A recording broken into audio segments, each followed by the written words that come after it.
महाराणा प्रताप मेवाड़ के महान राजा, धर्म और न्याय के लिए पैदा हुए थे। 1568 से 1597 तक उन्होंने राज किया। उनका नाम इतिहास में अटूट साहस, दृढ़ता और कभी न हार मानने वाले जज्बे की निशानी है। मेवाड़ राजघराने के देवता एकलिंग महादेव ने उनके राज पर कृपा की। प्रताप का जीवन शक्तिशाली मुगल साम्राज्य के खिलाफ एक निरंतर संघर्ष था।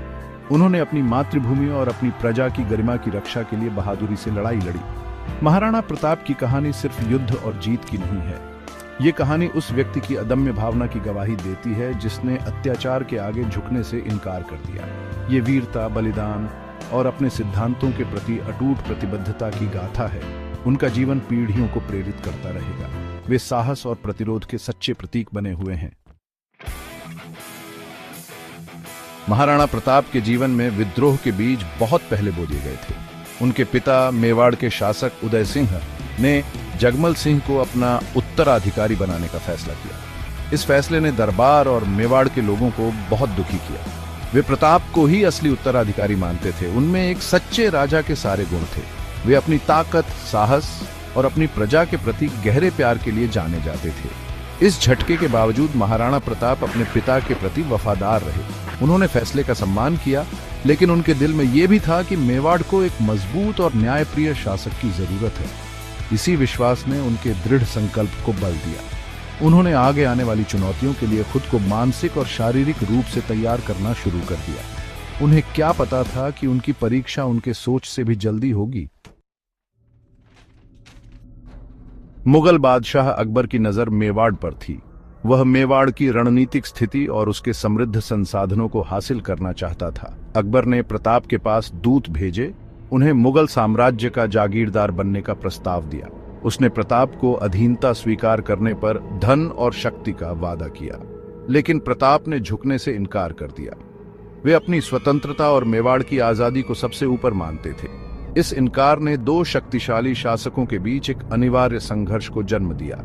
अपनी रणनीतिक प्रतिभा के लिए मशहूर अकबर ने एक विशाल सेना इकट्ठा की। प्रताप के विद्रोह को कुचलने के लिए वह मेवाड़ की ओर बढ़ा। एक ऐसे टकराव का मंच तैयार हो गया जो एक कहानी बन जाएगी। ये जमीन, स्वाभिमान, लेकिन सबसे महत्वपूर्ण आजादी की लड़ाई थी।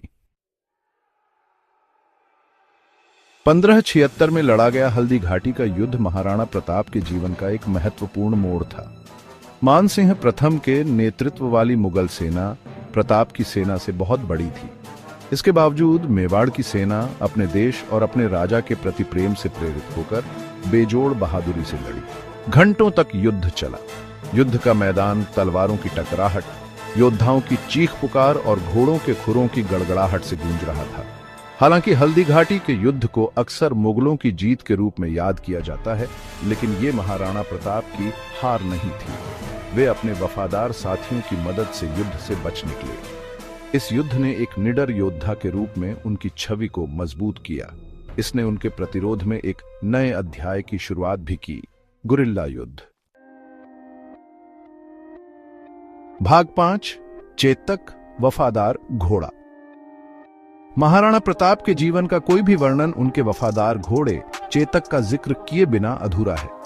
चेतक प्रताप के लिए सिर्फ एक घोड़ा नहीं था, वह एक विश्वसनीय साथी, एक निडर योद्धा और अटूट वफादारी का प्रतीक था।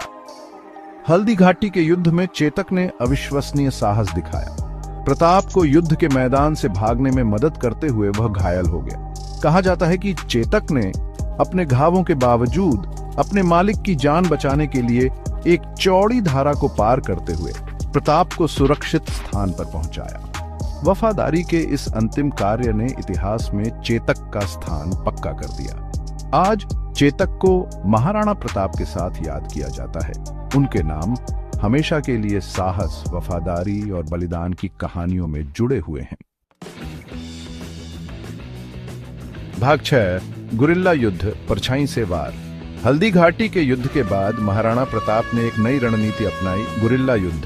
वे जानते थे कि वे शक्तिशाली मुगल सेना को पारंपरिक युद्ध में नहीं हरा सकते, इसलिए वे मेवाड़ के ऊबड़ खाबड़ पहाड़ों और घने जंगलों में चले गए। उन्होंने इलाके का अपने फायदे के लिए इस्तेमाल किया। उन्होंने और उनके वफादार अनुयायियों के दल ने मुगल चौकियों और आपूर्ति लाइनों पर अचानक हमले किए। परछाई से वार करने की यह रणनीति बहुत प्रभावी साबित हुई। इसने मुगल सेना को परेशान किया। वे खुले मैदानों में लड़ने के आदी थे। महाराणा प्रताप की गुरिल्ला रणनीति ने मुगल सेना को बेचैन रखा। उन्हें कभी पता नहीं था कि अगला हमला कब और कहां से होगा। इस लगातार दबाव ने मुगलों के मनोबल और संसाधनों को प्रभावित करना शुरू कर दिया।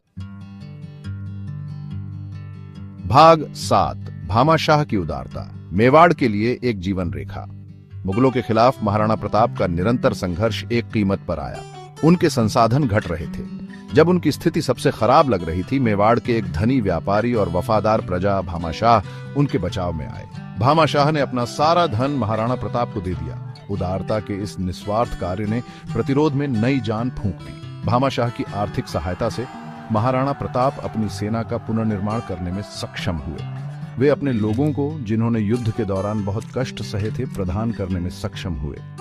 भामाशाह का योगदान सिर्फ आर्थिक ही नहीं था, यह आशा का प्रतीक था। मेवाड़ के लोगों की अपने राजा के प्रति अटूट वफादारी का प्रमाण था। भाग 8 अकबर का सम्मान, प्रताप की वीरता का प्रमाण। विरोधी पक्ष में होने के बावजूद अकबर के दिल में महाराणा प्रताप के साहस और दृढ़ संकल्प के लिए गहरा सम्मान था। उसने प्रताप को एक दुर्जय दुश्मन और एक सच्चे राजा के रूप में पहचाना। उसने प्रताप के अपने सिद्धांतों के प्रति अटूट प्रतिबद्धता की प्रशंसा की। अकबर ने प्रताप के साथ समझौता करने के कई प्रयास किए, यहां तक कि उसे मुगल दरबार में एक उच्च पद की पेशकश भी की। हालांकि महाराणा प्रताप ने अपने सिद्धांतों से समझौता करने से इनकार कर दिया। उन्होंने सभी प्रस्तावों को स्वीकार कर दिया। वह व्यक्तिगत लाभ या शक्ति के लिए नहीं लड़ रहे थे, वह अपनी भूमि, अपनी प्रजा और उनके स्वतंत्रता के अधिकार के लिए लड़ रहे थे। अकबर हालांकि निराश था, लेकिन प्रताप के अटूट संकल्प की प्रशंसा किए बिना नहीं रह सका। भाग 9 एक योद्धा की विरासत, साहस का एक स्थायी प्रतीक। महाराणा प्रताप ने 1597 में अंतिम सांस ली। उन्होंने साहस, लचीलापन और एक अडिग भावना की विरासत छोड़ी। हो सकता है कि उन्होंने हर लड़ाई नहीं जीती हो, लेकिन उन्होंने आजादी की लड़ाई कभी नहीं छोड़ी। उन्होंने अपने सिद्धांतों से कभी समझौता नहीं किया। आज भी सदियों बाद उनकी कहानी दुनिया भर के लोगों को प्रेरित करती रहती है। महाराणा प्रताप का जीवन हमें सिखाता है कि हम जो मानते हैं उसके लिए खड़े होना कितना जरूरी है, चाहे कितनी भी मुश्किलें क्यों ना हो। यह हमें याद दिलाता है कि सच्चा साहस डर के न होने में नहीं, बल्कि उस पर काबू पाने और जो सही है उसके लिए लड़ने की क्षमता में है। उनकी विरासत हमेशा के लिए इतिहास के पन्नों में आशा की किरण, प्रतिरोध के प्रतीक और अदम्य मानवीय भावना के सच्चे अवतार के रूप में अंकित रहेगी।